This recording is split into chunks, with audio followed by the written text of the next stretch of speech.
guys ready भइयो अब हामी पोखरा ट्रिपलाई सुरु भयो प्याकिङहरु रेडी भएर अब बसमा जाने बेला भइसक्यो ट्याक्क रेडी अवस्थामा 10 मिनेटमा अब लगभग बस आउँछ अनि अब निस्किम अब वेट गरिरहेको छु अब अर्को ब्याग लिएर आउनु पर्यो त्यसपछि यो ब्याग पनि हेर्छौ बाहिर हजुर के भन्नुभयो ए हुन्छ ख्याल गर्छु ब्याग रेडी मेरो क्यामेरा चार्जर पर्सनल थिङ्स यताउति भएको ब्याग यहाँ रेडी मेरो ब्याग यो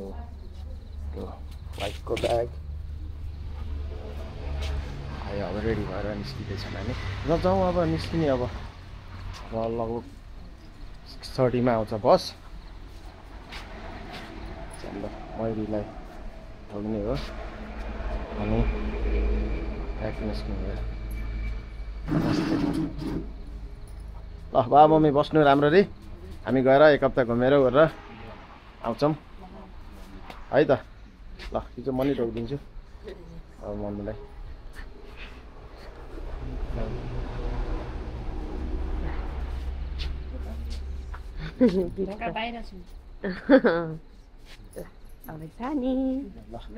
मम्मी हामी जान्छौँ ल बाबा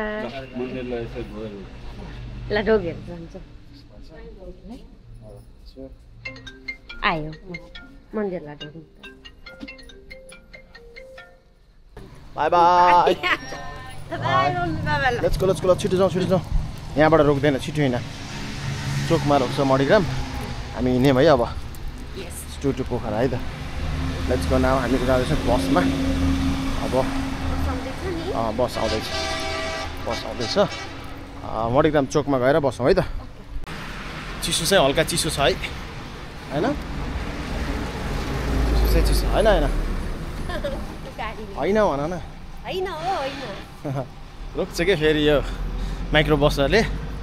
छोला बोकेको देख्यो भने अनि त्यसपछि कहाँ हो गर्छ कि अलमोस्ट 5 मिनट अब मणिग्राम चोकमा good buddy are you ready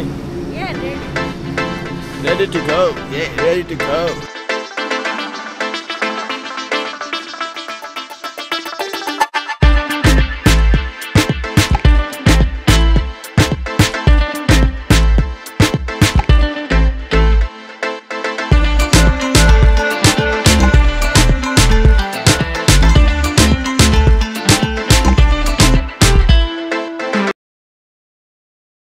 visit Pokhara भनेर लेखेको छ बसमा भन्दै थियो सायद यही हो कि मलाई यही हो जस्तो लागिरहेछ अलिकति हेरौँ यो भिजिट पोखरा यही हो ल हाम्रो बस आइपुग्यो यहाँ ट्याक्कै 16:54 ल दिस इज आवर बस यो बसमा हामी जाने हो ल यसमा जाने हो यसलाई माथि नै राख्ने हो यति ल्याइदिनु त प्लिज थ्याङ्क यू ल जाम आऊ यही हो बस गाइज राम्रो गाडी रहेछ त्यस दामी रहेछ लेट्स गो हेलो दाइ यही हो हाम्रो सिट है यही होइन दाइ एबी ल सिट रहेछ सजिलो छ यार एकदम दामी गाडी रहेछ यो लग्जरियस सोफा सिटर भएको होइन कपाल खालको गाडी रहेछ नाइस यसलाई माथि राखौँ है म अब यो रेडी गर्छु त्यसपछि will be at the seat सामानहरू ब्यागहरू एडजस्ट भइसक्यो अब अल गुड छ ठिक छ कम्फर्टेबल छ नाइस दामी लग्जरियस सिटहरू रहेछ द्याट्स अब seat now look at that मजाको ल ट्राभल बिगिन्स नाउ है त अगाडि बढौँ है चौरा आइपुग्यो हामी चौराबाट चाहिँ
खाना रोक्यो त यहाँनिर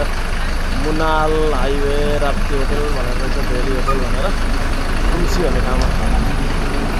खाना खाने हो के छ अरे त्यहाँ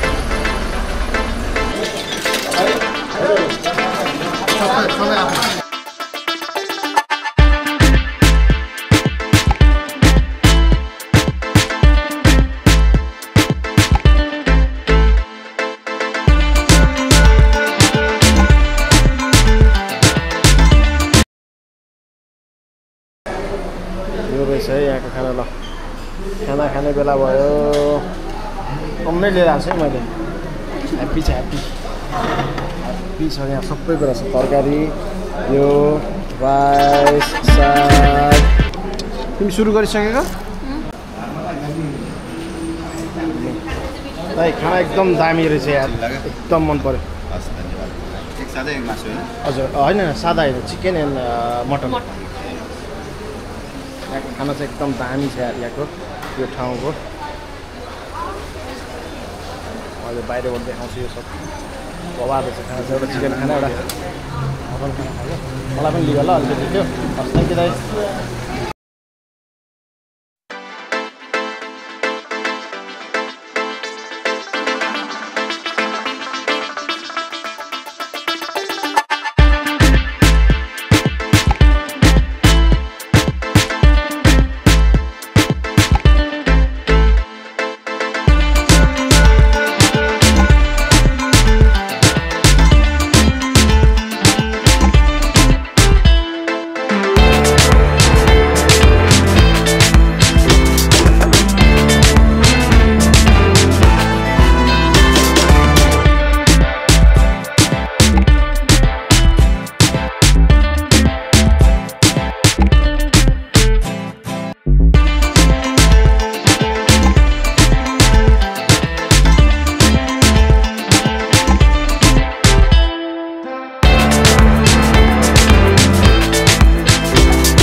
एक्सपिरियन्स हो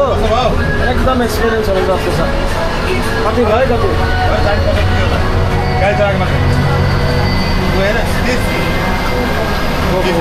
20 वर्षको एक्सपिरियन्स ड्राइभर गाडी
डुम्बे भन्ने ठाउँमा कहाँ हो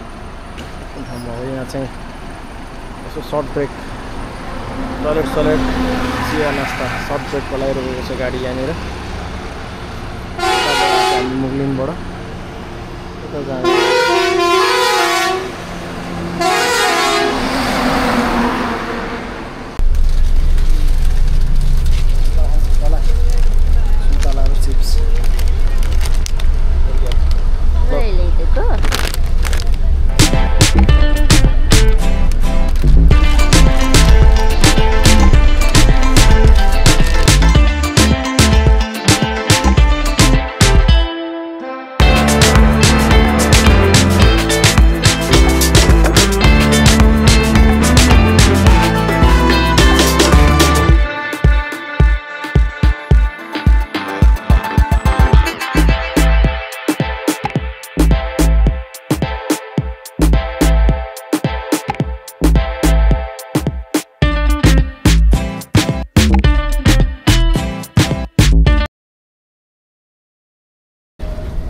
फाइनली पोखरा आइपुग्यो हामी है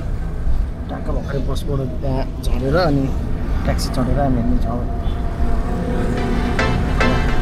त्यही होला पृथ्वी चोक भन्ने यही होइन त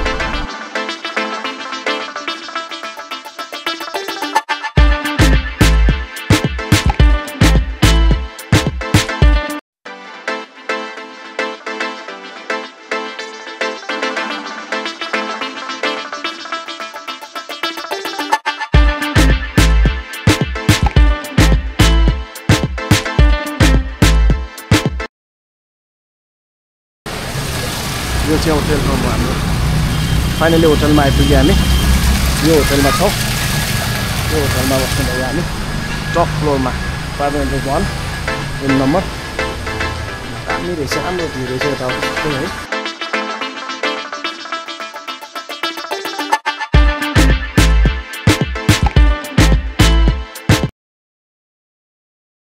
ओह यो चाहिँ हाम्रो रुम हो यहाँको भ्यू यस्तो छ रुमको भ्यू दामी यस्तो रहेछ बाहिरको भ्यू चाहिँ यस्तो रहेछ है यतापट्टि सबै राम्रो मालहरू देख्ने रहेछ यो चाहिँ हाम्रो रुम कस्तो छ गेट इनसाइड ओ वाउ आइसकेको छ भित्र लाइट यही हो राम्रो रहेछ त रुम है यो रुम ओहो बेडरुम नाइस बेडरुम खै वाह what a view टिभी सबै छ लन्चहरू यहाँ हामी लगेजहरू यहाँ राखिसक्यौँ अनि यहाँ सबै राखियो ओहो वाह वाह what a view बाहिरको भ्यू चाहिँ एकदम राम्रो रहेछ है सट्ट फेमो ताल देखिँदो रहेछ होइन सारङकोट यो यता आउँछ सरी सारङकोट यो अनि हामी पहिला त्यही त बसेको होइन त्यो घरमा होला होइन त्यो पिङभन्दा अझै उता हो हामी त होइन यहाँ मजाले खेल्ने रहेछन् राम्रो यहाँ ओहो बिहान पनि उठेर बुढाबुढी चट्ट कफी खाने ठाउँ पनि रहेछ है नाइस मन पर्यो हजुरले मन पर्यो दामी छ नाइस ल अब हल्का फ्रेस हौँ अनि त्यसपछि एकछिन रेस्ट गरौँ अनि नेक्स्ट साइड भ्यू गर्न जानुपर्छ आइयो हामी बुटोलबाट फाइनली मजाले हामीलाई अलिकति जाम परेर हो नभए त त्यहाँ वासरुम पनि ठुलो रहेछ ल नाइस सेटिस्फाइड ल दामी रहेछ होइन बुढी राम्रो रहेछ है गुड ल अब हामी रेस्ट गर्ने त्यसपछि अनि फ्रेस भएर लेक साइड टुर जाने अर्को see you in the next video by